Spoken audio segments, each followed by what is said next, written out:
All right, welcome to Gun Culture Radio. I almost forgot the name of the podcast. Yeah, whatever. It was where we gather here. Yeah, exactly. You know, where we talk the we talk into microphones. I forget to turn them on. Yeah. I know we forgot something. I don't know. Yeah. If you're listening to this is one of those shows that we remembered to record. That's right. Yeah, there have been many that we have forgotten. Yeah. You know, actually, I don't think we've ever totally lost anything. We've lost like video or parts of things, but. We've ever totally lost anything. But anyway, this is the 100th show. Hey, by God, this should be like fireworks, dude. You know, like something. There are. You brass band. Yeah, they're going on outside now. Yeah, it was just like a Roman candle. Yeah, I fired a 1911 celebration. Yeah. Oh, my God, 100 show. Yeah. Wait till the who knows, on the 1911th show. Well, hey. We'll just let the 1911s do all the talking. That's right. My God. Just like they did in World War One.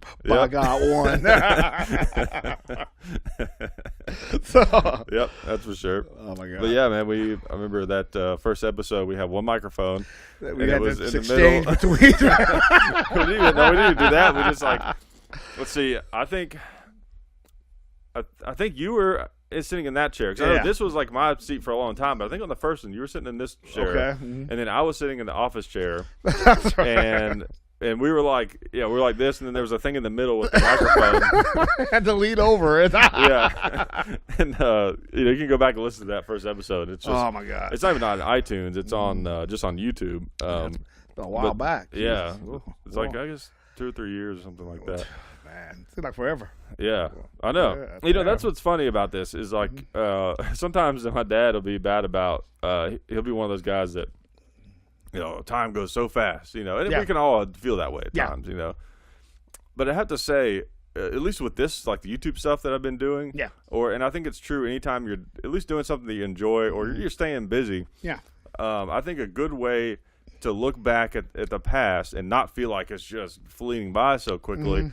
Is to look back at something that you did, whatever, a month ago, or some project you did, or whatever. And then sometimes it'll feel, if you've done a lot of stuff since then, it feels like, wow, that was forever ago. But really, it was only a few months. Yeah, I got that feeling. And this individual in Iraq said the same thing.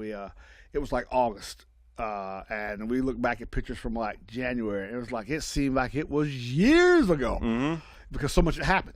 Right. But it had only been like 7-8 months, but it seemed like just years ago. You're like, my God, I felt like I should have been carried on like a breech loader,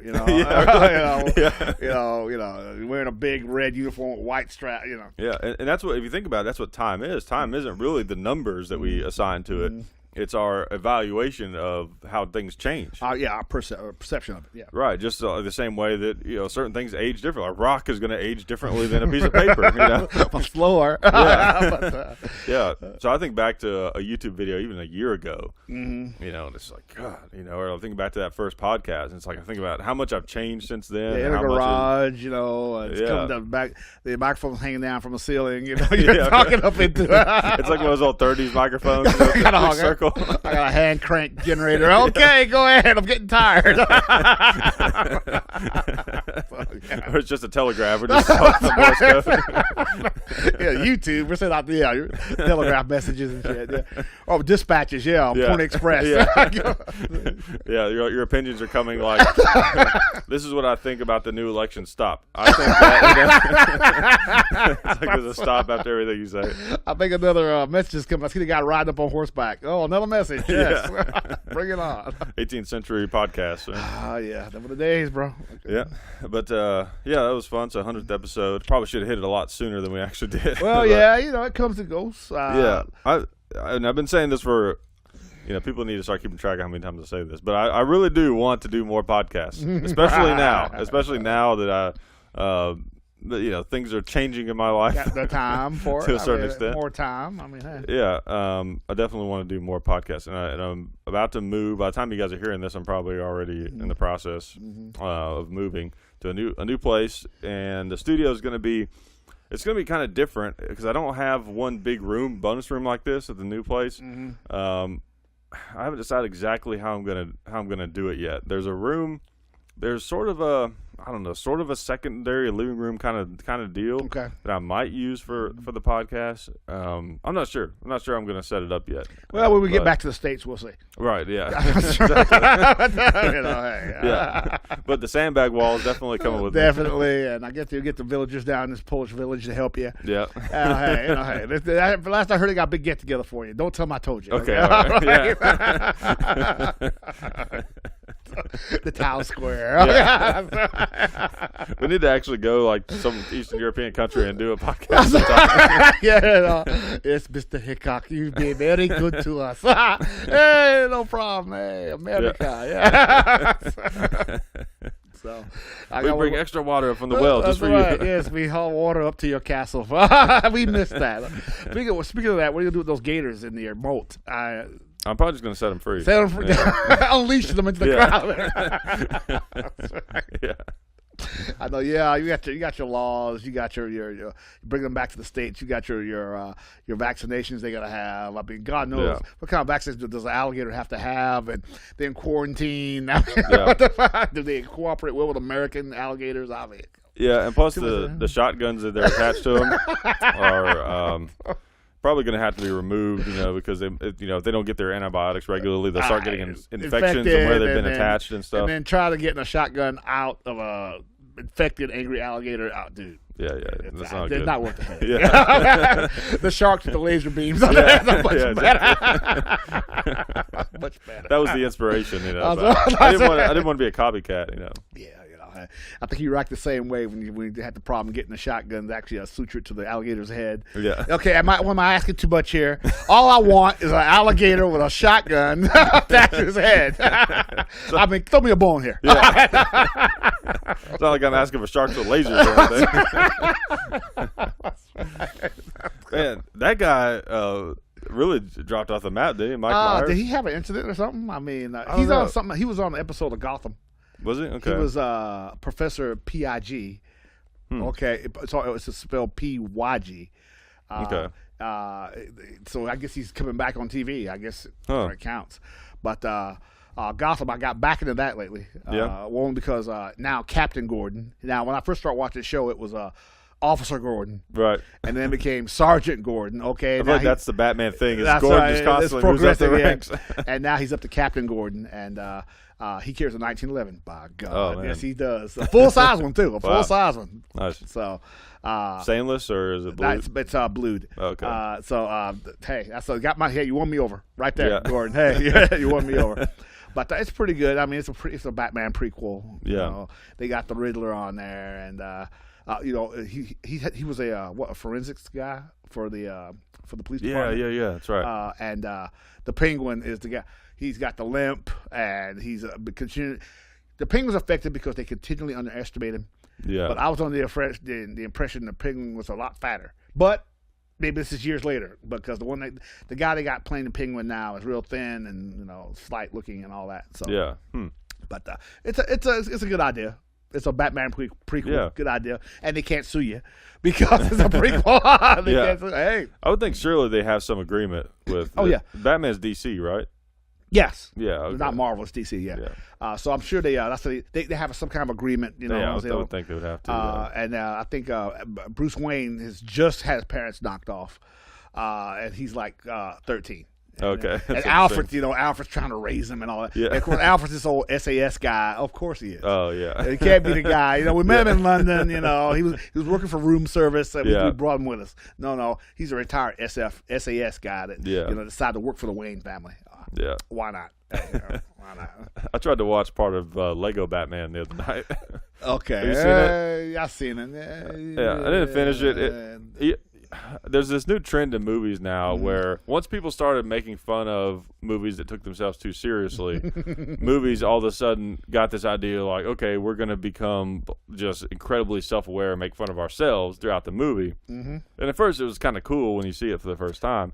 But then, I don't know, to me it's gotten kind of old. A little bit of self-awareness is okay, but don't take it overboard.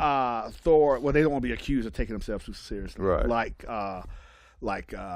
I guess the first Batman with, what's his name? Man, I'm sucking my actor names tonight. Michael Keaton. Yeah. 1989 Batman with Michael Keaton. he had the Batman voice. Not really. No, he did didn't. You know, Yeah. hey, I'm Batman. How you Yeah, doing? it might have been a little bit more. He didn't change. Yeah, not really.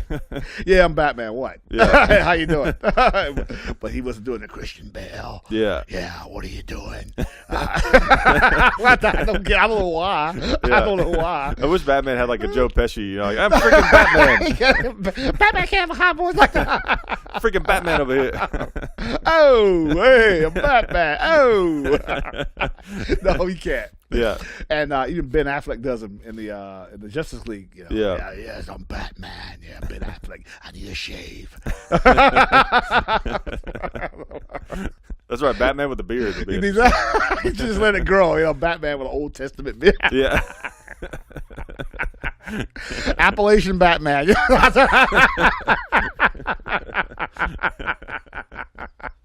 The Batmobile's a pickup truck. How y'all doing now? Y'all see some criminals around here? It'd be like Possum Man. That's the kind of criminals be up against. Yeah. Possum Man and the Buzzard. Every criminal I ever caught was related. I saw what's some show? What was it? Was it Comedy Central or Nick at Night? Some show. They got this. It's some superhero, some supposed spoof superhero, the Pigeon. Okay. It's a pigeon, a sky rat with a real thin red mask around his head. He's all dejected. What do you want? All right. Yeah. The pigeon. I like that. Sky Rat. That's good. You never heard that one, Sky Rat? Yeah. Come on, dude. Mostly walking around, and we'll walk faster when you get near the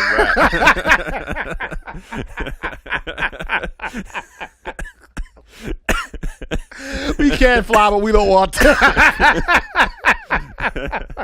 That's always the funniest thing to me. Like, turkeys will do that. It's like they don't want to fly. You know, they will, but it's a huge inconvenience. That be good flying. Yeah. Like you get near them and they got that eye with the kind of look, you know, and then they just start walking slightly faster. Don't want to run. Don't make me run. Yeah. It's like the speed walk. I'm a bird. Now you want me to fly too? Yeah. What's with you? Yeah. I heard that they don't fly well, or they can't fly far. That's Turkeys, you're talking about? Yeah, turkeys. Yeah. They don't. They can basically like turkeys. From what I've seen, at least, they can get up in the air and then they sort of glide. That's kind of their thing. They like work their ass off to get kind of up in the air, and then they'll glide somewhere. We don't actually fly; we glide. Dude. Yeah, one of the most fun things to do is if you come up on like a huge, is it a gaggle of turkeys? Is that how you say it? I guess a flock. It's yeah, a flock of turkeys. Whatever, a big group of them. You know, a conference of turkeys. Right. Well, the most fun things to do is just to go running at them, screaming. Ah! They run away, not It's fly. so great. Run away. Yeah, because it's so loud and they're huge. You know, and you don't Bigger realize, people think in real life. Yeah, especially when their feathers are out and stuff. And monsters. And they're faster than you think. They pretty got quick. Yeah, they'll outrun a human. Yeah. And man, do they get in big groups? Like out, you know, at the compound when I'm driving out there. A lot of times across the road, I'll see these like huge groups of them. I mean, like there's got to be 75 of them. Or something. That's a flock of turkeys. That's a big flock of turkeys. Yeah, dude, you couldn't miss. Nobody's hunting them though. That's gotta be nobody's hunting them. Yeah, you can't open up in a residential area. I mean, no, sorry. Yeah, technically speaking, you have the ability to, but you would probably get in trouble. Yeah, that'd be a problem. You open up with a 12 gauge in the backyard. Yeah, that's when you need an AA-12, you know, full auto shotgun, or a belt-fed shotgun on the back of the truck. Just oh my god. Yeah, I hit one when I told you I hit one in a Humvee once. I think not good. Not good. Not good. That thing was tougher than I thought. Because I'm going down the road about 30, 40 miles an hour in a Humvee, and this thing gets all the way across the road, and then all of a sudden turns around and come back. Apparently, turkeys are the sharpest tools in the box. Yeah. And I hit him with that brush guard on that Humvee, and it was the biggest thud I never heard. I thought, damn. Thank God it was a tactical vehicle because if you hit that with a regular car, your POV, you would have had some real damage. Oh yeah. But that knocked the hell out of him. And, and feathers they were feathers for like a half mile. I mean, they were everywhere. Missing if you hit him with like one of the up armored ones. That's right.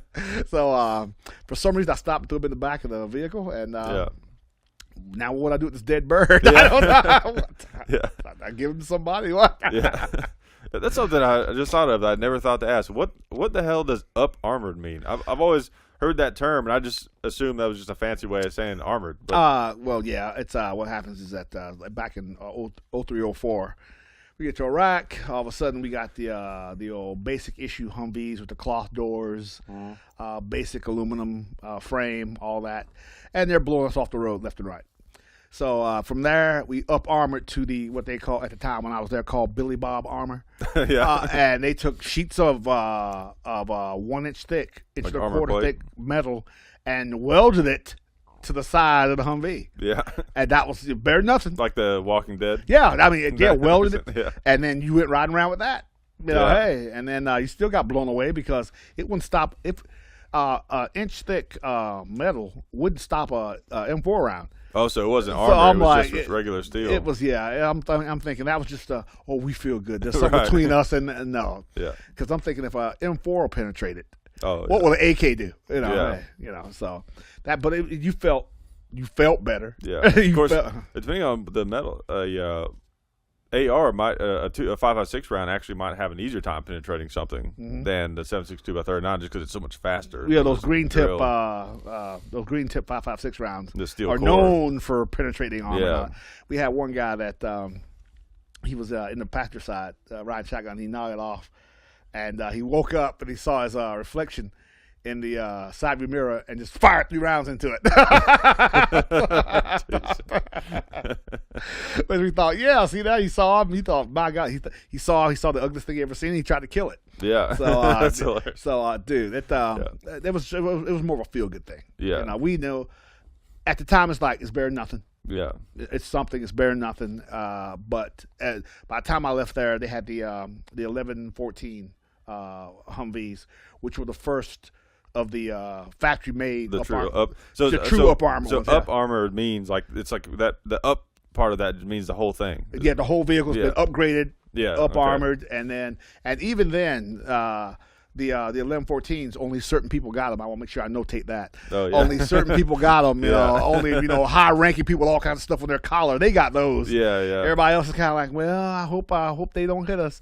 But then now they got these vehicles that look nothing like what we rode around in. Those ones with the that shape underneath them, the MRADs or whatever. The MRAPs. Yeah, MRAPs. Mine-resistant armored something. So. Yeah.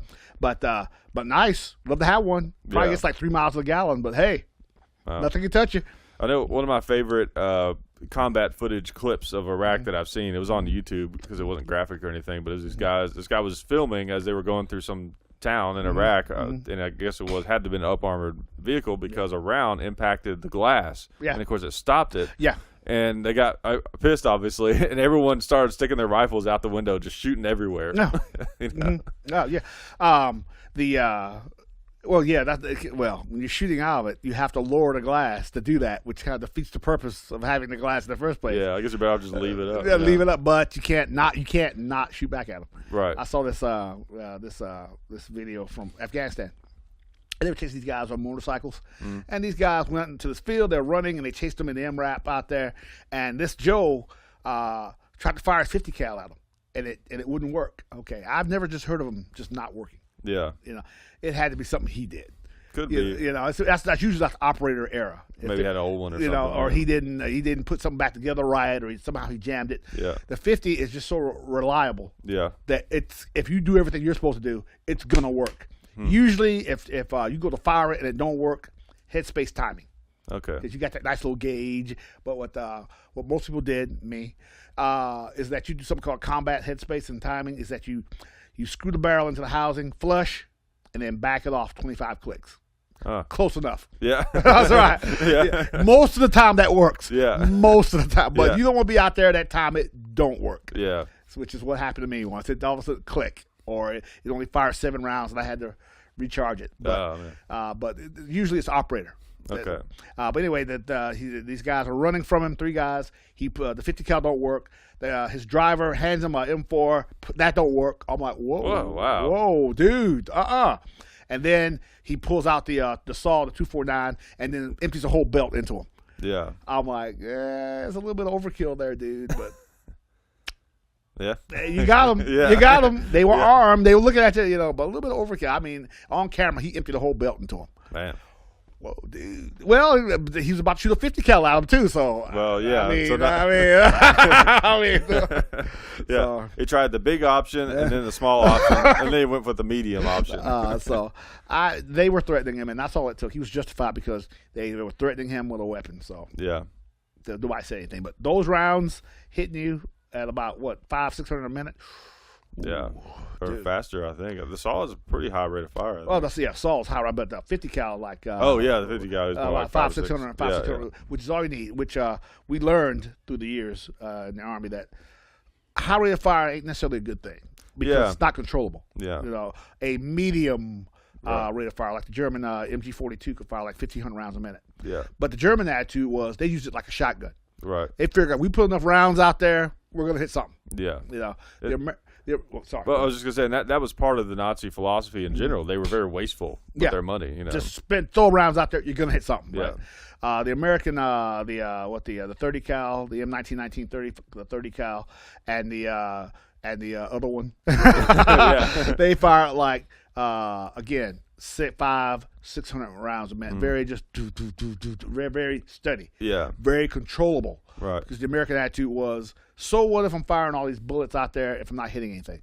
Yeah. It's more controlled fire is more important. Right. I'm firing less rounds, but I'm hitting something. Yeah. Yeah, I agree. I think that 600 range, like somewhere between like 6, maybe even 7, I think is a really good rate of fire. But I think that like higher rates of fire make sense for certain like submachine guns, though. Yeah. I think there's a certain context where like a Thompson. Yeah, like a Thompson or what's another example? Well, like the Papa Shaw. Yeah. Back in its era, I think it probably served a purpose because I mean, if you got a lot of combatants up close, I mean, you can just really dump. It's close quarter, like in a building, in a house. Yeah. What kind of round did that fire? It was I forget what it's called. It was a small one, right? It was like a 7.62 by 25, I think, it was like a small, little but pretty powerful Russian round. And that thing would fire like 700 rounds a minute, wasn't it? It was up there. It was like 1,000 or 12. Yeah, I mean, the Germans loved them. They shoot you to get one. Oh yeah. Oh yeah. But it was effective. Cheap to make. Yeah. Dude. Yeah, I know that the drum magazines had lots of issues, but it's hard to know too because a lot of this information about these old guns is stuff that was determined in the past like a couple of decades. Yeah. And you never know whether like if you hear something like, oh yeah, all the PPSH-41 drum mags are unreliable. Well, were they actually unreliable back then, or maybe they just didn't hold up well over time? They just didn't last. They worked for a while, then they broke. It could be one. The Russians were real big on that. They used it. The stuff was disposable. You use it, you throw it away, you get a new one. Yeah, they're the opposites. It's interesting the philosophies of. I've always thought that was interesting. The philosophies of the Nazis, the Russians, and the Americans.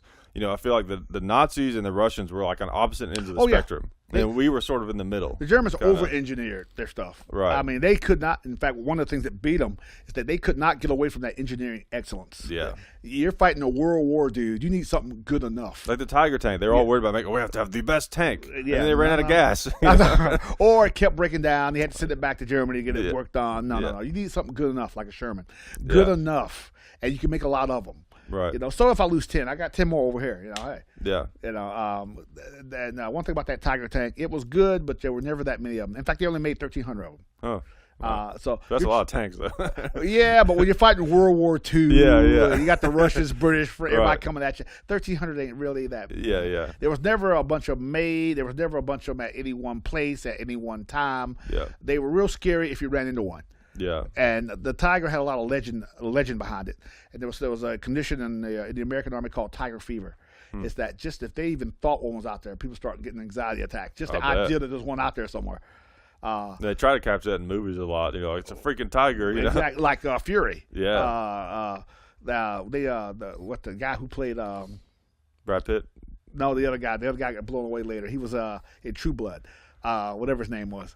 Was he part of that crew? Yeah, he was on the third tank. He said Okay. after the first part of the movie, when they go into the main American camp, he turned to Brad Pitt and said, "Hey, they weren't supposed to be any more tigers." They thought by 45, late 44, 45, well, the ones that are out there are gone. Well, that was really propaganda the Americans put out. Well, look, we got them all. There weren't that many. We've been bombing the hell up. They can't make any more. Yeah. That was just to make the American tankers feel good. Because if you ran up against one, you're done, probably. you're done. The advantage the Americans had was numbers. Yeah. Yeah, he's going to get 5, 6, 7 of you. But you got 20. But there are 20 of you. Yeah. The American rate of fire was higher. At the time it took a Tiger tank to fire 1 round, the Americans could fire 3. Yeah. The American tanks were faster and more maneuverable. So you had all the cards, but it only took 1 lick from that German tank and you were done. Yeah. So yes, it was scary, but I got to speak with an American tanker from the Battle of the Bulge. He says if they got better equipment, then you better have better tactics. That makes sense, yeah. And he says, well, the way you did it, he says, I didn't have to kill that German tank. I had to make it so that he couldn't kill me. He says, they would aim. The American fire was so good, you could aim for the sight or for the commander's vision blocks. Yeah. Blew that away. Now they can't see. Oh, yeah. He says most of the time what they did, once they saw him, they put smoke in his face. They fire a white phosphorus round and will smoke up the German tank. Now he can't see. Yeah. And this is before, heat vision and infrared and all that. Now the German's scared because he knows I can't see, but there are about 5, 6, 7 Americans out there and they're coming for me. Oh, yeah. If they get behind me, I'm done. Right. So usually it took about 3 hits from an American tank was usually enough to kill it. Yeah. But again, if they got better equipment, you got to have better tactics. And that's what the Americans did. Yeah, that makes sense. What general was it there? Or was it Rommel that always said that they're, I don't know if he's talking about the Tiger or tanks in general, but he said that our tanks were as good as 4 Shermans, but they always had 5 or something like that. There's some famous quote like that. I might have butchered it. Sound like what Pat Batten said. I didn't say that, but I wish I had. Yeah. My God. Yeah. We talked about that before on the show. I was gonna say, but I have heard some stuff about that there was some documentary that was made about this guy that was really hard on the government for that Sherman tank and how it was just so easily defeatable and it was like throwing men to the meat grinder. But then I've also heard that was kind of, sort of a bias that wasn't necessarily that fair of an opinion. But that's kind of the thing in war, though. You kind of have to find that balance. The balance, exactly. The German attitude about armor was different. The Germans believed the armor was about killing other tanks. Yeah. The American attitude about armor was about supporting the infantry. Yeah. You're there to have a machine gun to support the infantry as they move up. The Americans didn't believe that tanks were there necessarily to kill other tanks. The Germans were all about that. Tank wars. Tank warfare, tank-to-tank combat. The Americans learned quickly before the end of the war. They came out with the Pershing tank, the M26 Pershing tank, which was superior to anything the Germans had. But initially, the American attitude was tanks are there to support infantry. They're not there to kill other tanks. That's why German shells, they could go through an American tank at over a mile, completely through the front armor, through the crew, through the engine, and out the back from a mile away. Wow.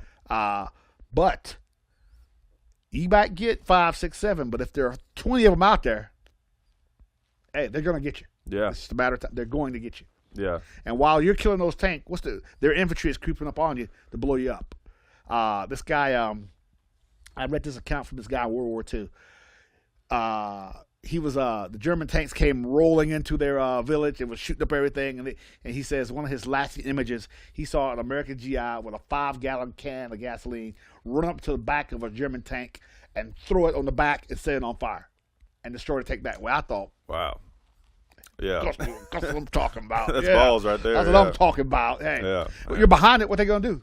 They can't. All the killy sticky stuff is up front. You're back here. You're back here in the back. Yeah. What they gonna do to me? I'm okay. Hey. And that's where you gotta look at it. Yeah. Years ago in this place that should remain nameless, we're sitting there on this beach, and we heard what sounded like an armored vehicle come down the road. Everybody is crapless. We're like, oh my God. Yeah. Did they? But why did it sound armored? Was it like tracks? That rattly tracks, real loud, clunky, just like Saving Private Ryan. Okay. Yeah, just like that. Yeah. And we're sitting there thinking, oh my God, did they somehow get one of these old T-72s rolling? Yeah. And they're coming down the road? What are we going to do? There were some, right? Did the Iraqis have some? They had like Somalia. They had they had like T-55s, 62s, the old school, general purpose, Soviet tank, that they handed out, by the thousands.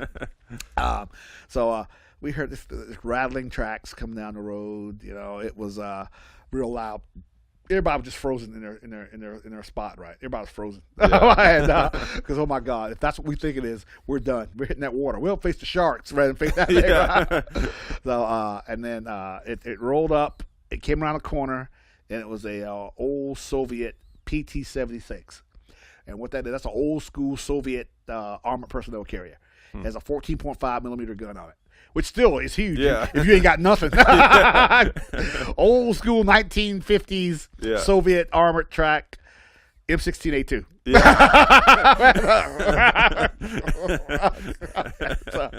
That's not good. So it rolled up and it stopped. And it did. The only thing missing, it didn't do anything, but the only thing missing was the turret going. That was the whole thing missing. It stopped, and then it just kind of jerked forward and kept rolling down the road. It turned out to be like a Pakistani vehicle. Holy, woo! Because everybody was crapless. Oh my God! If that's a bad guy take, we're screwed. Yeah. In hindsight, I thought, we'll just take one of these rocket launchers and we'll do the old thing. We'll stick a rocket in the front, and I'll get a battery from where. Yeah. We're not going to die hard out there. It's the middle of Africa. Then get some cables. One end to the cable to the battery, the other end to the back of the rocket. Set off that way. It blows in the tank. Of course. Yeah. Of course. Of course. Come on. It was that easy. Come on. Hey. Those Pakistani guys are probably like, look, we're going to scare the hell out of these Americans. Look at these guys. Why are those guys staying over there with their pants full of something? I don't know. So no. I think you see with the guy blew up the tank in World War II with the gasoline. I think that's courage from desperation. Yeah. You're crapless. They're overrunning us. We got to do something.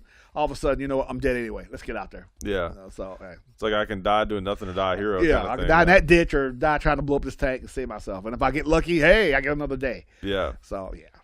Yeah. Oh, yeah. Well, yeah, it's like the Audie Murphy thing. Jump on that tank while it's on fire. And, all 5'5", 130 pounds of it. It's always a little guy. It is a great story. I read the book when I was a kid, about how everyone kind of made fun of him and everything. And everybody, he tried to get in the Marines, and they says, we build men. The recruiter said, yeah, son, we build men, but we need something to start with. That's pretty good, though. You have to give it to that guy. That's right. Well, that was some guy that, he's at the later that night. He's like, we had this little guy named Murphy something. He was in here. I chased him away. Yeah, listen to what I told him. That's right. I told the story so many times, people were tired of hearing it. Yeah. We all heard that story. And then after he gets famous, they're like, I chased him out of here. I said, get out of here, Audie Murphy. You ain't nothing. I chased him out. Yeah, right. Yeah. So, I don't know. He was, great story. He's a good actor. I read the book twice. He did. Well, he was a one-trick pony as far as acting. He did Westerns. But he was good, though. I mean, he was believable. I thought. He was genuine. Right. He was genuine. Yeah, he was one of those guys. He couldn't probably do some other character or anything, but he could. But to me though, that's the most important thing I think about acting is if they're really selling it, whatever they're doing. Yes. You know what I mean? But he was believable in the roles he played. Yeah. He was like, he couldn't have been like a Dick Tracy character. Yeah. The city, with a 45. Right. No. Like Sam Jackson. He's always the same guy. But that's right.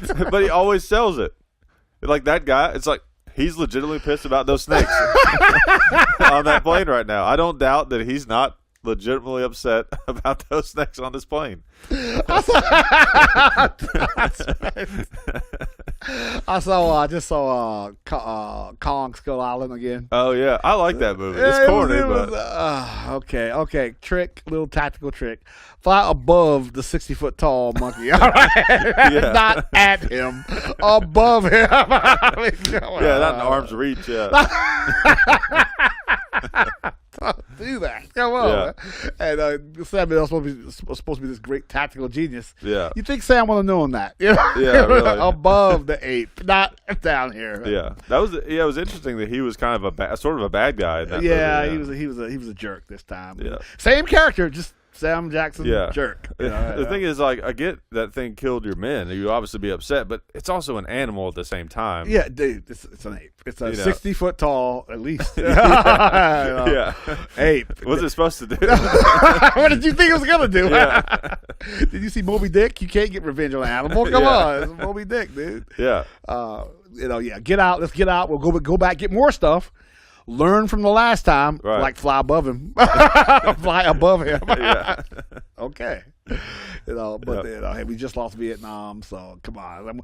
You're right, Sam. We just lost Vietnam, and you're gonna get payback by taking out Kong. Yeah. Okay, yeah. What was that thing? It was like we didn't lose. They just didn't let us finish the job. Okay. Hey, we lost, dude. Yeah. We lost for a lot of reasons. Before I won't pee off any non-vets out there. We lost for a lot of reasons. It was more like we got to a point where we were kind of treading water, it seems like. Exactly. Our progress was too slow, I guess. Yeah. And this 8 years, just like, we could play about 8 years. Look where we at now. Yeah, really. 15? Jesus. Yeah. But it's a great movie. It was, I think what's his name? C. Riley. John C. Riley. I think he kind of stole the movie. Yeah, he was so funny. He was great. Yeah. And they're like, okay, we'll go over here and we're going to kill these guys. He says, no, let's not do that. That's crazy. And they went off and did it anyway. He says, okay, as he's walking behind them, I've been here 28 years. What do I know? Really. Yeah, he's so funny. I think he stole the movie. One of my favorite comedies, is Walk Hard, the Dewey Cox story. I ain't seen it, but I've heard of it. Man, you've got to see that movie. It's a parody of that Johnny Cash movie, Walk the Line.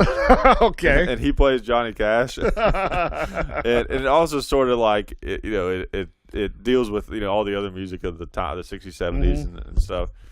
But it's just so funny. Walk Hard. Yeah, I don't want to ruin any of the jokes. I'm going to check it out. Walk Hard. Yeah. What's the other one where he was with, they played brothers? Step Brothers, yeah. Step Brothers. That's classic, what's his name? He's the Catalina wine mixer. The guy who he used to do the great imitations of George Bush. Will Ferrell. Will Ferrell, yeah. You haven't heard much from him after. He pops up here and there, but he's not doing anything huge right now. Yeah. Okay. Here's my theory. He doesn't need to. I think like we were talking about Mike Myers earlier. I think what happens. I think people, they start out with this dream to make it in Hollywood or be a comedian or whatever they want to do. And, they get it and they have all this success and it's this rush because it's like every day there's some new thing and they're just like, they're in bigger and better movies and all this kind of stuff. And then they sort of hit the ceiling.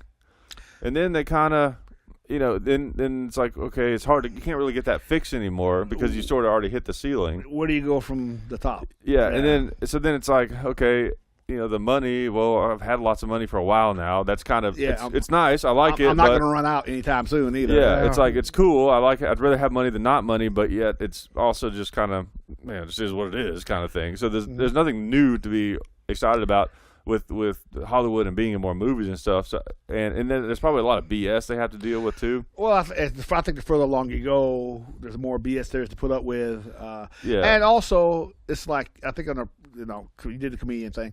There's always the pressure for the new thing, the next thing. Right, yeah. The next new thing. Being under the microscope all the time, if you're like at that level of everyone's watching you in movies. The staying original. Like I saw this old show of Shows with Sid Caesar. Boy, I'm dating myself. Yeah, I've never heard of that. Dude, see, back in the 50s, boy. No, there was this old show back in the 50s. Oh, God. Yes. See, back in the 20th century when I was a kid, it was called The Show of Sid Caesar. And who else? Well, the guy who wrote, man, I can see their face at Blazing Saddles. Mel Brooks. Oh yeah, they were actors and writers on this show. Okay. All these guys you see in these movies from the 70s, these comedies from the 70s, 60s, and 70s, they were all writers and actors on this 50s television show called The Show of Shows. Wow. And they sat around. They were all like 10, 12 of them sitting in a room every morning, coming up with new ideas. Sid Caesar was at the head of it, and you had to get past him. You know, if you gave an idea, he was like, yeah, or yeah, no, and they came up with some of the best stuff. But it was never just one guy. Yeah. And I think a lot of these comedians, these actors you see now, you got to have a team behind you because you can't personally keep coming up with this new stuff. Right. So and they like to give those comedians, like Kevin Hart is a perfect example. Yeah. People have given him a hard time because as he got bigger, he has writers and all this kind of stuff. But look, I mean, how can you possibly do all these movies, shows, and still do comedy specials and tour and the dude's doing a and million in the meantime things. Writing stuff. No, you can't. Yeah. It's not that he's not writing stuff too, but it's just you got to have help, if you're at that level. Because material. Because people get tired of the same jokes. You can tell the same joke. It may be good once or twice. Third time, it's like, didn't I hear that before? Yeah. Third time really is not the charm when it comes to jokes. That's right. You don't want to be that guy. Yeah. Like you want to be the guy that lasts a while, like Billy Crystal. Come on, please tell me you know who he is. Oh yeah. Whew, I was worried for a second. I thought, dude, how old am I? Billy Crystal, he was a great example. He started out. You're talking about the OxyClean guy, right? Yeah. I'm just kidding. That's right. It's a bad joke. He started out doing stand-up, and he got famous. He was he have his own show? He did movies, but before the movies. Yeah. Between the stand-up and the movies, did he have like a show? I'm not sure. I only knew him as the actor. Oh, okay. Sorry. Let's go back in time. Okay. All right, let's get the time machine going. Yeah. He started. There was a show called Soap from the 70s. Okay. He played a gay man on this show, which for the 70s was a gay man. Yeah. Where did they come from? Yeah. Oh yeah, all right, yeah. There were no gay men before 1971. Yeah, right. Okay. They're pushing their liberal agenda. That's right. Where did all these gay guys come from? Yeah. Yeah, right. Yeah. So he got famous doing that, and then he did a couple of movies. Billy Crystal had some great material, and I think he was on his own, but then. You didn't see him that much though, but when he did come out. He did a show or a movie. It was excellent. Yeah. He did a character. He did a lot of stuff. It was about him. Right. And a lot of his family life coming up, as a Jewish guy in the 50s. Yeah. And he says a lot of his characters, people will say, you know what, didn't I see that guy back in the Poconos in 1961? No, I made that guy up. Again, he saw people, he was very good at relating his personal experiences into funny material. Right, yeah. And but again, I think even he wrote too. He was a writer too. Mm-hmm. You got to have your writers because, again, like you said, you can't just keep spotting this stuff out. I think you have a lot of control over what you actually perform, though. And one thing those guys might do is they might write down the stories or personal experiences, and they get another comic to help them kind of punch it up, make it a little more punchy and funny. And then you're going to be you'll be the final yes or no. You'll decide if I'm going to use this or not. But you got to have something to go with. Right. You're not like reading jokes off a cue card. Well, I saw George Carlin on his last shows. He was reminding himself. I mean, I don't know how you guys do that stuff. Stay up there for like an hour. These guys do like an hour show. Yeah, I've never done an hour before. And stay up there they must practice. I mean, it's like studying for SAT or something. I think by the time you get to where you're doing an hour, you've done it so many times. Yeah. You've done that hour. Because basically the way it goes is when you're first starting out, it takes you years to build up to an hour. To have an hour's worth of stuff. Yeah. Right. And then once you have an hour's worth of stuff, you may not necessarily want that to be your first hour. You're still trying to get better and better stuff. Yeah. Mm-hmm. And then there comes a time when you feel like the time is right and that this is a really good hour. I'm ready to do my first special. We got your HBO special now. Right, you're spitting out the hour. Yeah. Exactly. But then after that, then the pressure's really on. Then it's like, okay, now you got to create a new hour every few years. Well, no, it's movie time now. Now it's time to be starring in your movie. That's right. Yeah. Okay, this guy. Yeah, they do a movie based off of maybe a show like this. Right. Yeah, exactly. Like Seinfeld. That's a show about nothing. Yeah, a show about nothing. Yeah. Oh, come on now, I see it coming already. There'll be a show I can't think of a name, but they'll do a movie. No, movie. That's right. Yeah. Movie, right? Culture Radio movie. What's his name? Owen Wilson be sitting over there. The Rock be sitting over there. Hey, they look just like the original guys. Yeah, get them too. Yeah, Owen Wilson and the Rock. Yeah, yeah, it's perfect. we could be like professional advisor consultants about the show. Right, no, Rock. Actually, I sat like this, and you didn't have a cigar in your hand, and you got to have the Atlanta Braves hat. Come on now, come on. And at the end, it shows like pictures of us. It's like, oh, that's what the real guys look like. That's right. So come on now, come on now. That's right. Yeah. We gotta go for it, dude. Yep. So I'm sure your phone's ringing off the hook as we speak. Yeah. Oh yeah, definitely. So like I said, that's again material, Yeah. but you gotta have writers. I don't know why anybody will catch flack for having a bunch of writers because you got to. Yeah, you got to. It's hard to keep up. That's what's impressive. What amazes me about like on YouTube, for example. Now, with us, it's hard for us to run out of ideas because our videos are largely based around guns, and we're gonna run out of guns. Hopefully not. Right, yeah. They're always making new ones, and there's so many that as many as we've done. There's still a lot of guns we've never done. Yeah. So we do like little different creative things here and there and stuff, but we don't have this enormous amount of pressure to constantly. Yeah. We got to push the envelope and come up with something new. Yeah, which is another problem because especially do like a weekly show, mm-hmm. You got to come up every week with something else. Yeah. Who was it? Rod Serling's, which is not comedy. Sorry, Rod Serling. I know you're like, who's that? Yeah. The Twilight Zone. Some of them are funny. The Twilight Zone. He did all his own writing.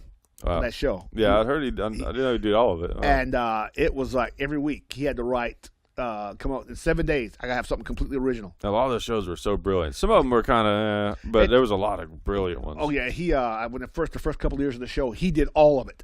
Yeah. And you had it was like for every week for 12 weeks, you had to come up with a completely original idea. Yeah. You got 7 days. Not only just come up with the idea, but then do a screenplay. Right. How it's gonna be shot too. So yeah. Ooh, he smoked like a chimney. Right. Yeah. Of course he did. Yeah. They drink coffee about a gallon. Yeah. Yeah. So yeah. Yeah. So yeah. A lot of pressure, which I think the way they do it now to get around that, they limit the number of episodes.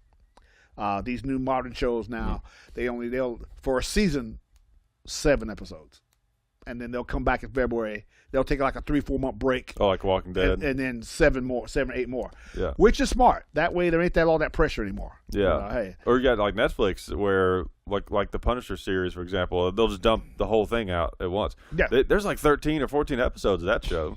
And then they're done. Are they like done? I think they're going to continue it. I thought at one point I was like, oh, is this going to be kind of like a miniseries where it's just this one thing? But I think they're going to continue it. You said you've seen the first episode. I saw the first episode. It was all right. Well, here's the thing, and I don't want to ruin it or anyone that hasn't seen it yet that's listening, or for you, but this was kind of how it went for me when I saw the first episode. I was kind of like, okay, there's some interesting components here, but I don't know, we'll see. And then saw the second or third, and I was kind of like, I wasn't sure if I was still trying to decide if I was even going to watch the whole show or not, And then I got to like the second or third episode. I was like, okay, yeah, I'll probably watch through this, and see how this is. But then as it went on, it gets more, and it starts to get more and more dynamic as it goes through. And I loved it. I thought it was great. I really liked it. Hope so, because probably got with the Punisher, it's been done multiple times. Yeah, so, but it's done, I think, in a different kind of way this time. And the characters are great. There's a lot of really good characters. Okay, all right, good.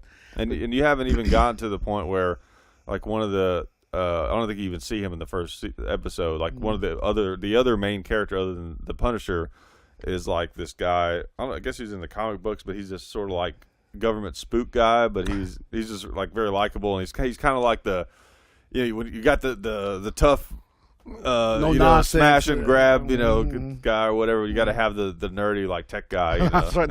It supports him. Yeah. Right. Exactly. Okay. And he's a good version of that. He's a good character. Yeah. I'm still. I ain't gonna lie. I liked Punisher Warzone. Is that the one where he comes in from the ceiling and spinning around? Yeah, that guy. Yeah, I like the other one better though. The one from like what 2001. He was with to Puerto Rico and started killing. That John Travolta in it. Yeah. That one. Yeah. Yeah, it was okay, but then he's got these all of a sudden the whole tenement building is helping him out. Yeah. Okay. I thought nobody knew who the Punisher was. Yeah. But all these people that live in this just run down rat infested hotel, they know who you are and they're backing him up. Okay, Yeah. all right, sure, whatever. Yeah. Okay.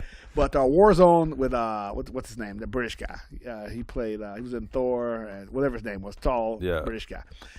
Pretty good. Just it was over the top. Yeah. Yeah. Yeah. He's a Punisher. You want to see him just go in there and kill people left and right. Yeah.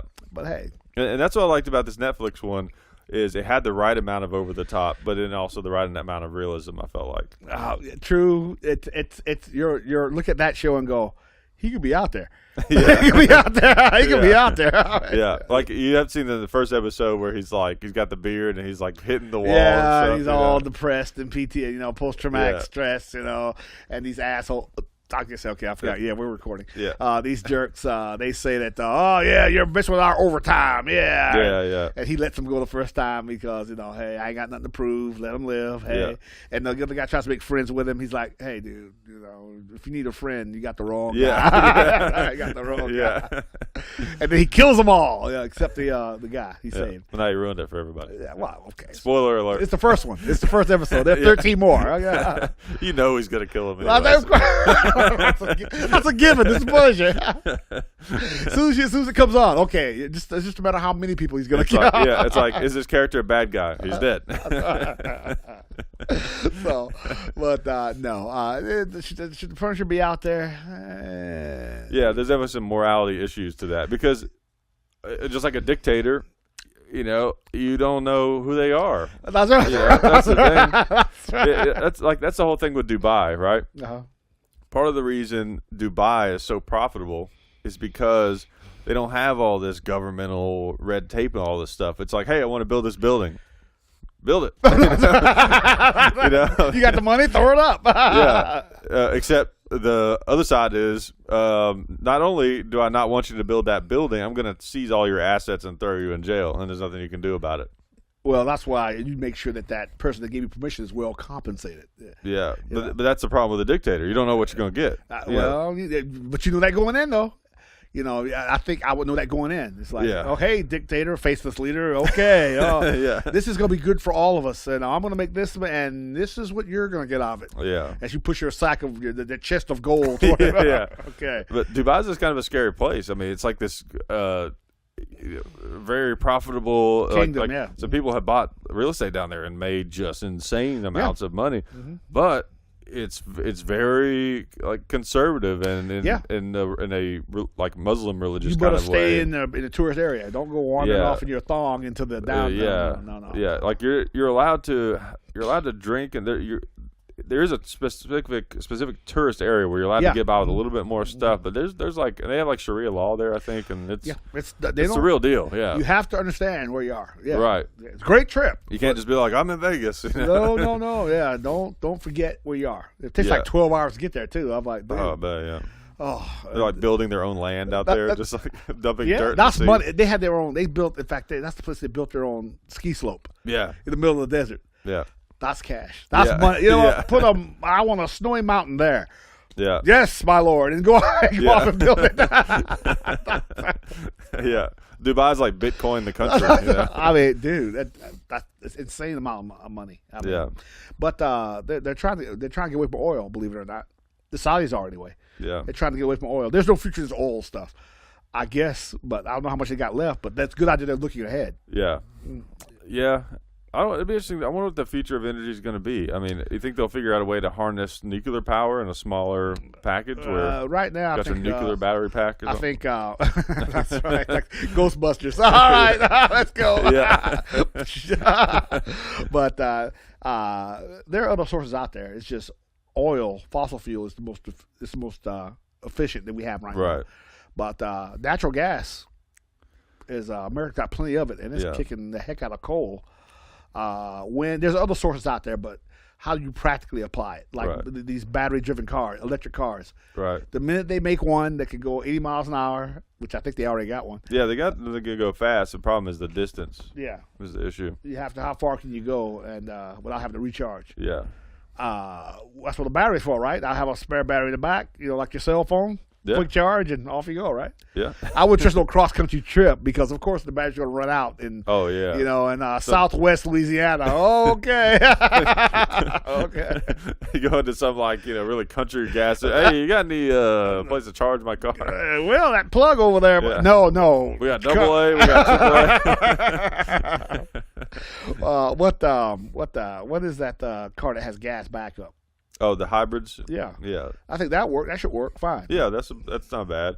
I think honestly, and this could be totally wrong, but I would think that one of the solutions to our fossil fuel consumption problem is that we're moving stuff really far away a lot, as far as on a global scale. If there was a way that we could make more things locally, like food, for example, if there could be more local farming, like with the use of like greenhouses and things like that, you wouldn't have to ship food as much. Not as much of it would be wasted. It'd be nice if there's a way to do that, but they probably would have if it was viable. Well, maybe. I don't know. The problem we got in America is find people willing to do it. It's some hard ass work, and I heard some story, and I know because the background I come from, it's hard to find people in today's world willing to go out there and work. That it's hard labor. Yeah, it's hard to find people now. What? No air conditioning? What? Yeah. So that's why we have some of the issues we have now. Right. Is that Americans won't go out there and work in those conditions. Well, not for what they're paying. Yeah. That's better. That's better. That's the problem. Yeah. Not for what they're paying. Which that puts the farmer in the position of, I lower my profits to pay this guy more. No, I'm not going to do that. I'll forget these people who work for next to nothing to come up here and do it. It'd be cool if there was a way that, like, every house could have like a greenhouse in it almost, and it could be kind of self-sustainable, almost like a machine, to where, you know what I mean, you don't have to constantly maintain it. It's sort of done by machines. Yeah, it takes time, and you know how we are about time, how little of it we have. Yeah. Well, after a hard day of work, let's go gardening. Yeah, that's the thing. Time is a commodity. True. I think we'd have to put in a position where we have to, like when the big one hits. Oh, there ain't no Kroger to go to. It's just easier to go to Kroger's. Yeah. But all of a sudden the big one hits. And there's no more Kroger's, no more Walmart grocery store to go to. Well, I guess I'm going to figure out how to plant stuff now. Hey, can we get a pig in here? Yeah. Yeah.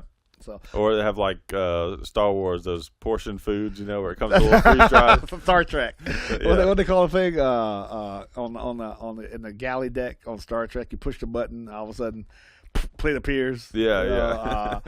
I don't see. It was always in block form too. It was shapes. It was nothing. That looked appetizing. Yeah. You had your orange blocks and your green blocks with a cup or something next to it, right?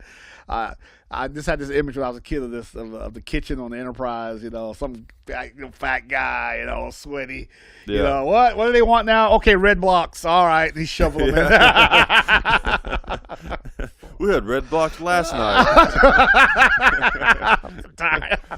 If you don't eat your red blocks, you can't have your yellow blocks. Okay. I'm sorry, I'm the only one who gets that reference. So where's happening to all that space food I heard about from NASA when I was a kid? That steak in the tube. You just okay. No more, no potatoes. Yeah. That's gross. Where's that stuff at? Hey. Yeah, really. All we got from the space program for what? Tang. Okay, I'm sorry, I'm dating myself again. Tang. That's that orange, that powdery orange stuff. Yeah. We had to go way back for that minute, one. Yeah. Okay. I was like, where have I heard that term before? So I think I heard that. I think it was a history class. Yeah, I think we're at a strange time in human history where it's like we're much more aware of what our problems are and where we need to go and everything, but we don't really have the means to do it yet. Too many distractions. Yeah, we know what the problem is, what the real issues are, but I think as a country that it's easier to be distracted. Yeah, I know what some of the real social and political issues that we face are, but what are the Kardashians doing? Yeah, it's too easy to get distracted. Right. Beyonce, what's her hair like? Who cares, man? Yeah. So. Well, and another thing, in people's defense, I mean, you know, you go to work all day, you're tired, you come home, you watch football or whatever. People don't have time to think about that kind of stuff. You know, that's the thing too. That's right. That's right. This hunger thing. What's on Netflix? Yeah, that's right. Exactly. You're after a hard day slaving away. Yeah. Protecting the public. I don't feel like going, you know what? Let's still deal with the homeless issue. No, I'm like, you know what? I've been there 7.5 hours. Yeah. Tomorrow. That's why it's always like the young college kids that are so active about idealistic and and then I gotta get a job. Right. And then once you start working, you're just kind of like, you know, and there's a certain, you know, I hate to be this way, but there is a certain point where you kind of realize, you know, to what extent does it even matter at the end of the day? It's like, you know what I mean? The big thing is that, you know, I'm good to people, and, you know, I roof over my head. Yeah, enjoy my life. Try to do the right thing. I know, and you're right. There's something that's hard to avoid: sympathy fatigue. You get tired. You know, like with the shootings and stuff. Oh my God! It's hard to even feel anything when those happen. It's just business as usual now. Yeah, and then when you see people acting like they're really sad, it kind of makes you go, if they weren't actually involved in any sort of way, it makes you go like, really? Or you're just trying to get attention? I mean, unfortunately, just like in war, if you don't know them, does it really mean anything to you? Yeah. If you didn't, I didn't know these. I'm not trying to take away from anything. Yeah, no, not at all. But it's how you feel. It's just your natural reaction. If you didn't know those people, how does it really mean anything to you personally? Yeah, because you didn't know them. Yeah. So, now that sounds callous, but at the same time, it's true. Yeah, and also too is it's hard to even separate when you hear about something terrible happening, like the Vegas or the church thing. It's hard to separate it from something you've heard about in history that was terrible. Or Bangladesh having a flood. I mean, we're so inundated with all this terrible stuff. It's like, right, because we're so aware of the whole world. Yeah, I mean, well, okay, like that. Those guys over in ISIS took out that mosque in Egypt, killed 300 people. Oh man, yeah, dude, they set off charges inside the building. And then, as everybody ran out, they mowed them down as they ran out, to include women and children. People you just kind of like, okay. Yeah. All right. It becomes numbers, you know. Yeah, numbness. You're like, all right, fine, okay. Yeah. And I'm not going to be like somebody that, like this orange-haired friend of ours. I'm not going to say fake, the media. Yeah. But I have to say that. We just see so much death and destruction because it's out there that people just get, like you said, you get numb to it. You're like, right. Yeah, and I've gotten to where I don't watch the news that much, and I'm not up on every little thing that happens. Yeah. Okay, all right, okay. Yeah. Okay, our fella Donald. I know I'm not saying who's a fan of him, who ain't, but I gotta say this: the news media. They did a lot of it to themselves because of sensationalism, lack of journalistic integrity. So when Donald says this, people go, well, you know, especially TV news. Yeah. It's all about ratings and sensationalism. Right. And, you know, it's all, did you see Hickok with that black shirt on, you know, wielding a gun? You know, it's like, okay, all right, yes, I did. And you notice that there's always trends on the news. Why is it that whenever something becomes a big news story, all of a sudden that starts popping up everywhere? You know, why isn't it more random? Why isn't it like, oh, here's a story about that thing, here's a story about that other thing, and this other thing? There's always like a trend, you know. And right now the trend, of course, these people, they're getting sexual misconduct or various levels of it. Okay. And two things on that. Thank you. One, you're right. I took a journalism class up in Kentucky, and the instructor said, look, whenever you deal with TV news especially, there's this pack mentality. You know, I have to cover it because everybody else is. Right. And if I don't, then I'm going to miss in the boat. I have to find my own version of this story. Exactly. I think it says something about, this guy said this on CNN, and I agree with him. He says, I think it says something about America today that we're sitting here wondering who had whose hand under whose skirt 40 years ago. Yeah. I mean, did it happen? I don't know. Yeah. But 40 years ago, problem with the allegation is that so hard to prove it. You can't prove it. You can't prove it. There needs to be a statute of limitations on that. Oh, there is. There is. There is? Okay. To prosecute criminally. Okay. I think it's like but even to go public or anything, honestly, like, we don't want women being put in uncomfortable situations. Absolutely not. But there needs to be a time period where it's like if you're anybody, I guess, if someone does something that makes you uncomfortable in that type of way, then you have a certain amount of time, let's say maybe like a year or something, to come out and talk about it and try to do something about it. And if you haven't, then it's kind of like, I mean, it in a way, it's a little bit unfair to wait 20, 30 years to come out with something like that, because, anyone who might speak on your behalf might be dead or gone or doesn't care or what, it's just the entire, and the context of the situation is long gone. Yeah. I mean, problem, First Amendment, freedom of speech. You can say anything. Yeah. And people do. That's one thing I keep pointing out. People can say anything, and they do all the time. It's an allegation, which is you can't prove it because it's an allegation. Right. Also, it's very hard to disprove because you can't sue them for slander unless you can prove it didn't happen. Something that happened over 10 minutes 43 years ago. Now, a lot of people say, "Well, I'm going to sue you." They never do. Yeah. Because how do you prove it didn't happen? Right. You have to prove that it didn't happen, that it happened this way, not that way, and that you suffered some kind of loss because of it. So what happens is they just kind of say it and it's out there. Yeah. Now what happens is it comes down to, do people believe that you would actually do that? Right. Now that's where your reputation and your integrity come into play. Then they go, "Well, come on, I don't believe for a minute Hickok would do that," and people will blow it off because, well, I know him, I know of him, I don't believe that will happen. And people can say anything, but the people that know you personally, that know you or know of you, will go, "It's bullshit." Yeah. So and that's what it comes down to. Yeah. And also it depends on how many allegations too and what they are. Because that's what, like with Bill Cosby, when they first started coming out, they were like, "That's a money grab." Yeah. But then it was like more and more. True, and more and you're more. right. But it's always 20. Now, does it happen? Does that stuff happen? Absolutely. Yeah. We are not saying that stuff does not. Oh, hell yeah, it does. Yeah. Like that. Talk to any woman; they'll tell you some stories. Yeah. What's his name? Which one? Weinstein. Yeah. Hey, come over here and massage me. Okay. Okay. All right. Yeah. Oh, the Kevin Spacey one was really strange. Yeah, 14-year-old boy. Yeah. Yeah. And then he took the opportunity to come out. Oh, yeah, by the way, I'm gay. Yeah, like, sorry about that. Oh, also, I'm gay, so don't judge me too hard. Where did that come from, dude? Yeah. I mean, yes or no? Did you do it or not? Yeah. No. Yeah. But that guy in Alabama, Roy Moore, he's like, wasn't me. BS. Yeah. And he did come up with some valid points too. The woman, the first accuser, she was had a divorce in his court 20 years ago, and he threw it out. So that's a credibility problem on her part. Yeah.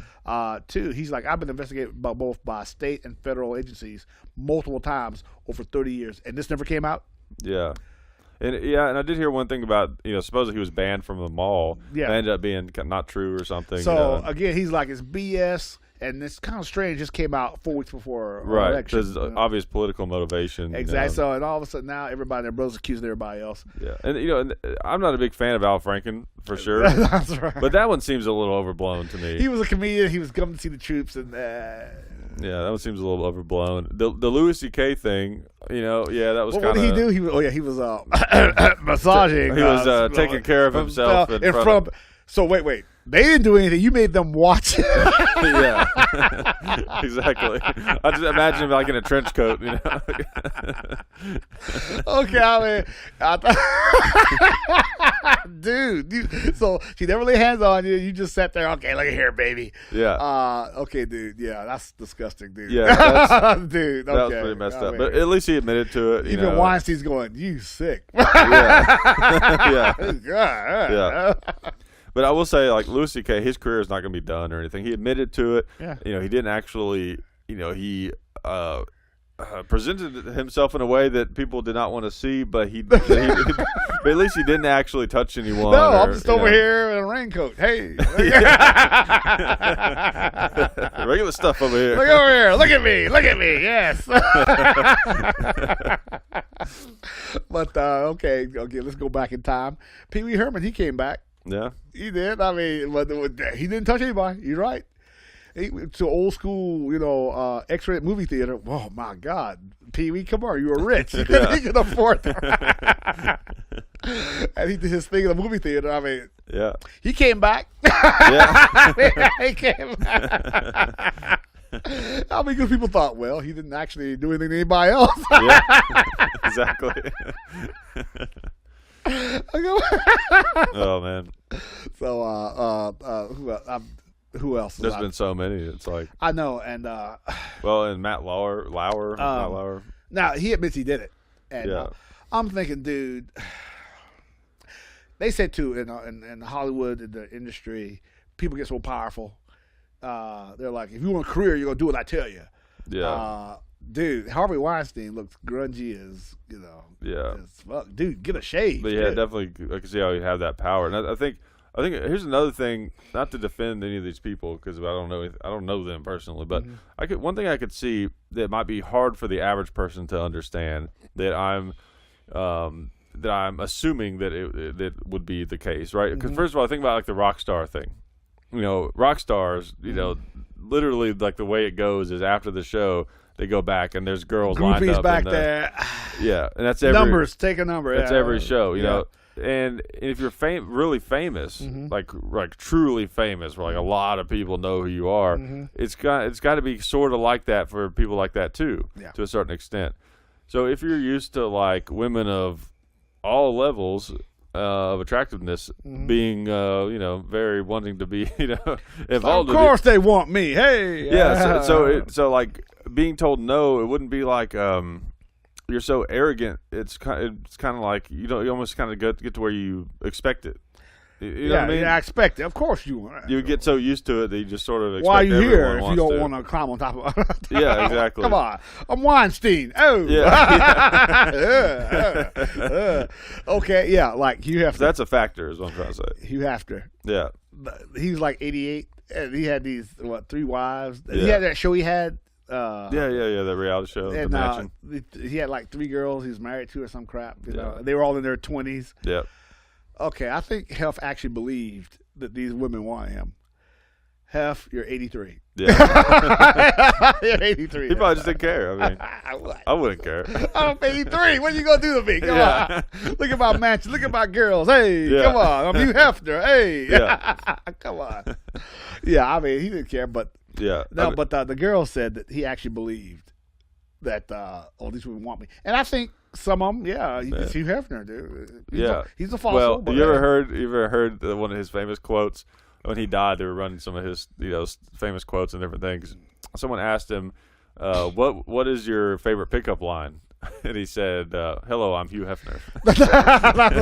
I was like, that's the most, oh man, that's great. Come on, what you want to know? Yeah. Which, dude, I mean, does anybody even buy Playboy anymore? I think they quit doing the magazine. I think they do some other stuff. Yeah. Like where everything else is. But, the thing is, though, the only way to be sure that, like, the only way to really, the way that men and women relate to each other is just different. The only way to be sure that a woman who truly wants you for just you would be to be totally broke. That's right. Have just nothing going. T-shirt, shorts. Hey, how you doing? Nothing going on in your life. That's right. If they want you, then okay, they like you for you. But. Or you expect it.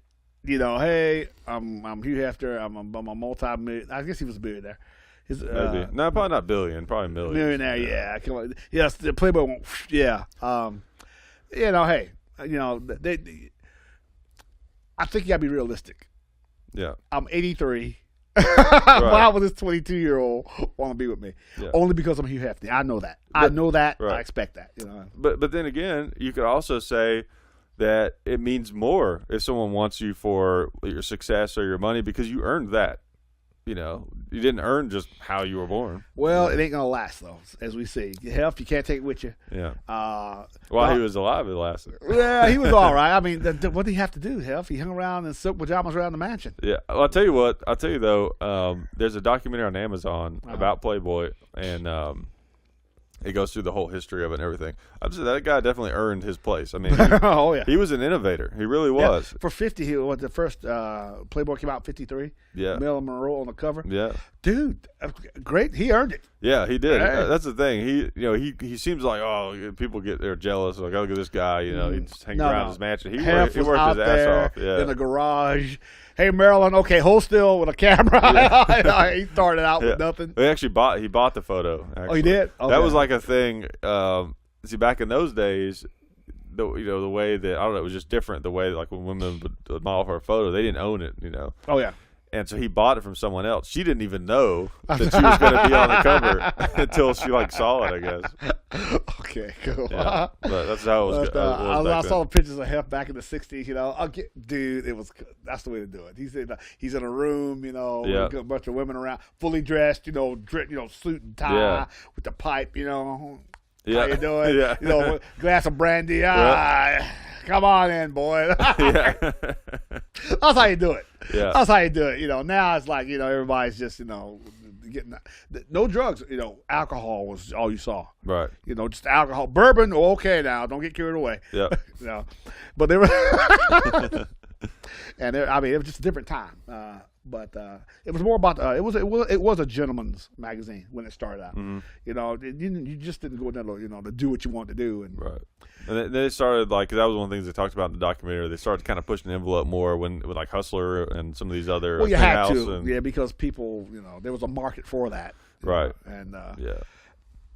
Like in America, only in America is sex addiction a thing. Only in America, Yeah. Like why I got a sex addiction. I'm sorry. I'm addicted to sex. Oh, get in line, dude. Yeah. Come on, get in line. I know, it's like Tiger Woods. It's like, we're gonna have a lot of sympathy for you. Yeah. I'm sorry. It's Tiger. like I'm banging these tins, every night. Yeah. Sorry. How do you stand it? Oh, you poor baby. Oh my God. Yeah. Okay. Yeah. So. Well, what they got? The thing I don't understand though is you hear about these celebrities getting into issues with their wives because they're fooling around with like other women and stuff. It's like, make your choice. You're a celebrity. That you have the ability to have whoever you want. Yeah. Mm-hmm. Either decide you're gonna stick with your wife or go along with whatever arrangement you guys have, or just get rid of her. And Demi Moore and Ashton Kutcher. Yeah, she was like 20 years older than he was. Now, Demi held her looks very well. Yeah. She was a hot ass 42-year-old. Yeah. But Ashton Kutcher was still like 24. Right. And I got Mila Kunis over here, dude. He can get any woman he wanted. Yeah. I heard, I don't know how true it is, that Demi was okay with him doing his thing as long as she would pick the woman he could screw with. Huh. What a life! What a life! I'm guessing that's how a lot of the Hollywood people do. They just keep it under wraps. I don't expect you to be, faithful to me. You can have any woman you want. So, but Demi's like the blonde. Oh, yeah. My thing, my biggest beef, I think, with our culture in general is people are just, I don't know. There's a culture of being disingenuous. It's like, if you're just honest about what you want in life, and you try to be a good person up front, then you won't run into as many problems. I mean, you'll still run into some problems. Honesty can get you into trouble. Unfortunately. Yeah. I know all about that. Yes, it can. But it's still the way to go because over time, you're going to find yourself in better and happier situations. Because it was up front from the start. We knew that you can't say, I didn't know you were. Yes, you did. I told you. Like my helmet with the horns. You knew that. So, come on, you knew that. Come on, baby. Come on. You knew. So, just be up front. You're right. Yeah. It's absolutely important. Just be honest up front. You avoid a lot. Yes, honesty can get you into trouble, but you avoid more problems that way by not being honest because you got to tell one lie to cover up to the second one. Yep. And I'm debating on this story, but sit on it for next time. That's right. Yeah, I'll wait. I was like, nah, I better not tell that. What was that? Oh, this is a computer made a noise. Okay, all right. Oh, dude, you see that? I saw this thing on one of these networks. Okay, this comes thing on a network. This thing on a network. Yeah. The network, the thing. Yeah. These guys that buy okay, I'll say it, sex dolls. Yeah. Is it like those really expensive ones? Yeah, the really expensive. Yeah, we're not talking about those cheapo ones you find at the gas station. Not those inflatable ones. Like I've never understood how the inflatable ones could be anything beyond just a joke. How is that? Not to judge or anything. You're a business now. If you yeah. I'm not trying to judge. I'm just saying it's just not one of the things that I get. There's a lot of things that I do get, but that's not one of them. Oh, there's somebody out there going, "Oh yeah, latex." I mean, just that sound, like something that's inflated, that weird sound that it makes, To each his own. Like I said. What if you pop it? Like I said, not to judge. You're not up on a roof with a rifle. Okay, man. Go ahead. Do your thing. Yeah. I don't care. I don't want to know. But I do think there's a problem. The expensive ones. Yeah. There's this company somewhere. They make life size. Yeah, I saw a show on it one time. Sexual mannequins and all that. And this guy. He's like, he might have seen the same thing I did. He was like friends with them and stuff. No, this guy had like 4 of them. Okay, there was one where he would like dress them, and he like would. I've heard. I think I saw the same one. This latest one. This guy is mid 50s. Yeah, like talk to him and stuff. He sets them up, and dresses them, sets them up, and he rotates his the sex he has. He rotates them around. I'm like, I hope so. And this guy's married. Yeah. And his wife went out to take care of her mother for a period of time, and he just he took that as a cue to go ahead and just break out the dolls and start doing his thing. Oh. And his wife, the reporter that interviewed him, said, asked the wife, "What did you think?" And she said, "Well, we had a talk about it." And then the reporter asked the guy, if it came down to you or your wife, you had to give up one of them, what would you do? He said, maybe I'd probably keep the dolls. And then the reporter said, in parentheses, after the camera was off, she pulled the arm off one of the dolls and started beating him with it.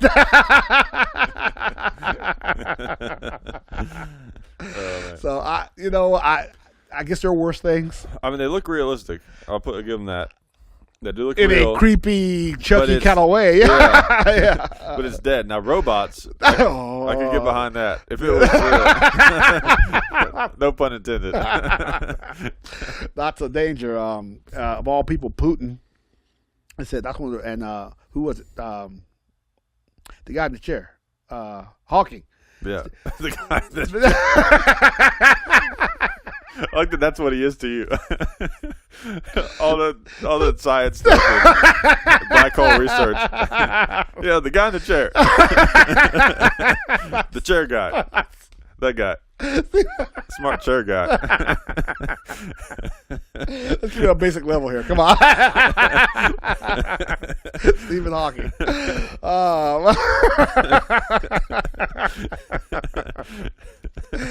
Well, he was cool apparently because he was on Big Bang Theory. So he's okay. He's got a little bit of a sense of humor. Hey, yeah. He said him and Putin agree on something. They think the AI is a real danger to mankind. Really? He says the time is coming. Why would you invent a machine that can outthink you? And because they show these robots doing backflips, running around. They got robot dogs now and shit. Yeah. I'm like, the Boston Dynamics, that YouTube channel. Yeah. They have this one they can like. Oh my God, that reminds me. There's a video. After we get done, I'm going to show it to you. And if the guys that are listening have to watch it, you got to go and find the video of the swearing robot. And there's this video that I think it's Boston Dynamics. I don't know. They put up of showing like this robot, this kind of man-sized looking robot that could do all these different things. Someone went and re-edited the video and made it where he's swearing and stuff because it's so funny because they're like pushing him down and everything and showing how he can get up. I'll show it to you, but yeah, you're right. They're getting crazy. That's danger. I mean, ain't you seen the Terminator? I mean, hey. Putin know who don't give a damn about nothing. It's like, hey, dude, you gotta watch out for these robots. We gotta listen. Yeah. Hey, why would you do that? They want to, of course, they want to militarize it. Of course. Oh yeah, everything. They want to weaponize it. Yeah. I'm not going out there. I'll send the T-3000. Send him out. Yeah. Yeah. Okay. Yeah. Okay. So I think that's the danger that we're facing. Yeah, for me the big question is, well, okay, I see. I don't know. I lost what I was trying to say. But the thing is, so it could be that it becomes self-aware to the point where it actually has feelings and thoughts just like us, and it might decide that we're bad. Yeah, I got to get rid of these meat bags. Yeah, they got to right. go. Yeah. Yeah. The other theory is that it doesn't actually become conscious at all, but it's just so advanced that it makes decisions for us and wipes us out. The Matrix. Is that what? That's what happens in the Matrix. The machines start thinking for people. That's right. Okay. And all of a sudden, and we're not really doing a show. We're actually in this big warehouse with tubes coming out our ears. Yeah, we probably are. Yeah, it's all a simulation. I know some guy stopped me and said, "Hey, you want the blue pill or red pill?" I said, "Get out of here! What are you doing?" Yeah, so yeah. How weird would it be if, like, we're all like in this other dimension, we're all in pods or whatever. That's right. And the people that you're close to in your life are people that just happen to be close to you in the pods. That's somehow, right. Yeah, and like this reality, it just sort of works. You got a gurney next to you. Yeah, Yeah. Exactly. Yeah. So I'm scary. It's scary. You don't know. I think we got to be careful. In the 50s, they talked about this as far back as the 50s. They said that the term push button war. Yeah. They said that people have tried before to substitute men with machines and have failed. Mm-hmm. There's no substitute so far for people as far as military, industry, all that. There's no substitute for having people there. Right. But they're trying. They're trying hard, by God. Too many chances. I think we're afraid not to have it because if they're developing a bunch of Terminators over there and we don't hear, then we're screwed. Right. There needs to be a way to control it. That's the big thing. Yeah. It doesn't matter how smart it is or how evil it becomes, as long as there's a way to turn it off. An off switch. But if it's that smart, it'll know that. Well, I know that there's an off switch back there, and I'm going to make sure that you can't turn me off. Yeah, that's possible. That's right. Because you got a machine that can think quicker and faster than you. Now, somehow, but in the movies, the humans always come up with this innovative, human way to overcome this big machine. Yeah. Then they go back in time and try to kill John Connor. That's right. Yeah. The machine invents a time machine. Yeah. Yeah. Oh man, did you see the latest Terminator movie? There's another one. Well, the Terminator Genesis or whatever. Yeah, I didn't watch it because they brought Arnold back again. Yeah. Arnold, how old are you now? Shit, yeah. 75. Yeah. They can't hide anymore. Arnold, you're ancient. Come on. Yeah, and I don't know. It was just bad. They sort of like changed the story. They went back in time and changed. I don't know. And he does the same line he always does. I'll be back. He does that, before he jumps out of the helicopter. I saw that trailer. Yeah. I have to say though, I watched it because I don't know, for some reason I just got. Oh no, that's because it's free on one of the on-demand places, and I watched the first Terminator. Mm-hmm. And I have to say, I'd always sort of looked at the first Terminator movie as like it was kind of the budding of a great idea. Yeah. That became one of the greatest movies ever, which is Terminator 2. Yeah. But watching it, I hadn't seen it in a while. That's a damn good movie. Like the first Terminator really is better than I give it credit for. Great original story. Yeah, and the effects for the time are really good. Yeah, that's a great movie. Of course, Terminator 2 is even better. 2, which one's that? 2 is the one with the liquid metal dude. Oh yeah. I consider Terminator 2 to be one of the greatest movies of all time. Oh, when he was with the minigun shooting up LAPD. Yeah. Oh, the SWAT team. He's coming down the hallway. He shoots him in the knee. Yeah. And they're pouring that 9mm BS into him. He's like, "Get off me! Get these gnats off me!" Yeah. So he takes them out. Yeah. You're right. Terminator 2 is one of the things that made me want to get a Colt Series 80 1911. It's like that one he had. God. His had big steel. Yeah, his was now I can't remember. It was one of those two-tone ones where it had a stainless. Now I can't remember which one it was, but it was either a stainless slide and a blued frame or vice versa. But he took it off of that biker, that's another great scene. that biker bar, the guy stabs him and he just looks at him like. Then the guy came out with the shotgun. I can't let you take the man's wheels. Oh yeah, you just saw him go through a whole. Yeah, it's like the Steven Seagal movies. Yeah. Yeah, it's like Steven Seagal. How many people do you have to see him beat up before you realize that he's like out of your league? Let him go. He's leaving. He is leaving. Let him go. Yeah. Let him go. Yeah. But then after of course they're gonna try to cash in. They made the Terminator 2 such a blockbuster. Yeah. They said, hey, one more time, and then they start brought. But there's female. a long time after. It was like 92. The first one was 85. Yeah. And then the second one was 92, and then it wasn't until 2005. So it was like a whole. They brought another 13 years later, a reboot. Yeah. Yeah. They brought a female Terminator in there, which okay. It wasn't bad. It wasn't bad. It was okay. But now that I've seen 4, 4 was okay too. Actually, the one where it was like the whole thing took place after Judgment Day. Okay, yeah. Christian Bale. Christian Bale, yeah. Yeah, that wasn't bad. That wasn't bad. I enjoyed it. But when you got the first one to live up to. Oh yeah. Come on, dude.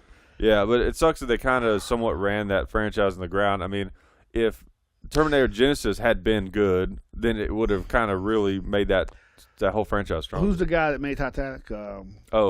James Cameron. Cameron. Yeah. He made the first Terminator. That's right. He did the first 2. I think. He did the first 2, so that and you can't get him compete. back. No, you can't compete with that. That's the problem is you get these like great directors or whatever, and they make a franchise what it is, and then they go on to other things. Mm-hmm. And then someone else comes in and tries to. Yeah. Well, unless you're gonna be like a Michael Bay who just. Oh, just plugs away. It's just okay. All right. The last Transformers. Why? I mean, why? That should be what it was called. Transformers. Why? Yeah, there was like a dinosaur or something. Okay. All right. You guys are just reaching. Come on. Yeah. Somebody in the script room went, why not dinosaur? Let's do it. Dinosaur. Let's go. Why not? So yeah. And but the Justice League. Have you seen that one? No, I've heard it was kind of not as good as people hoped. All right. Yeah. It was what you expected. Yeah. Hey, Superman ain't dead. Oh, surprise. Yeah. Fake dead for all these years. But Wonder Woman was her movie was good. Is it? Okay. No. The Wonder Woman movie back in March. Yeah. It was great. Was it? Okay. You ain't seen it? No, I haven't seen it yet. Dude. Okay. Good origin story. Okay. I've been sort of burnt out on comic book movies a little bit. I like them, but I'm kind of waiting to hear which ones are good before I watch them. Wonder Woman, it was good because what's her name, Gal Gadot, whatever, Israeli female. Excellent. Yeah. Also, it was directed by a woman.